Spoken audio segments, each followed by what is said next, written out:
మండిపోతున్నాయి, చెట్లు మాడిపోతున్నాయి, ఏసీలు కూడా సరిగా పనిచేయనంత ఉష్ణోగ్రతలు పెరిగిపోతున్నాయి. గరిష్టంగా 45 నుంచి 47 డిగ్రీలకు కూడా వేడిమి సూచిక దాటిపోతోంది. ఇలాంటి పరిస్థితుల్లో మనుషులకు తలదాచుకునేందుకు నీడైనా ఉంటుంది. ఇక కొండ ప్రాంతాల్లో పక్షులు దప్పికతోనూ గూడు దొరక్క అల్లాడిపోతున్నాయి. చాలా వరకు పక్షులు ఎండలో పోతూ కింద పడి చనిపోతున్న సందర్భాలే కనిపిస్తున్నాయి. ఇలాంటి పరిస్థితుల్లో ఉదయగిరి కొండ ప్రాంతాల్లో ఉన్న ఒక తోటలో యజమాని పక్షుల కోసం అద్భుతమైన ఏర్పాటు చేసి పెట్టారు.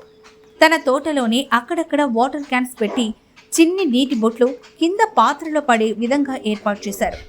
ఒక పందిరి కింద విత్తనాలు చల్లి వాటి ఆహారం కోసం మరో ఏర్పాట్లు చేశారు. అక్కడ కూడా కోళ్లకు పక్షులకు గింజలు తిని నీళ్లు తాగి ఏర్పాటు చేయడంతో చుట్టుప్రక్కల అటవీ ప్రాంతాల్లో చెట్ల మీద ఉన్న పక్షులు అక్కడికి వచ్చి గింజలను తిని నీళ్లు తాగి కాసేపు సేద తీర్చుకుని పోతున్నాయి. నిజంగా ఇలాంటి అద్భుతమైన అర్థవంతమైన కార్యక్రమం చేపట్టిన ఆ తోట యజమాని చర్య ప్రశంసనీయం.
వాటిని కోలం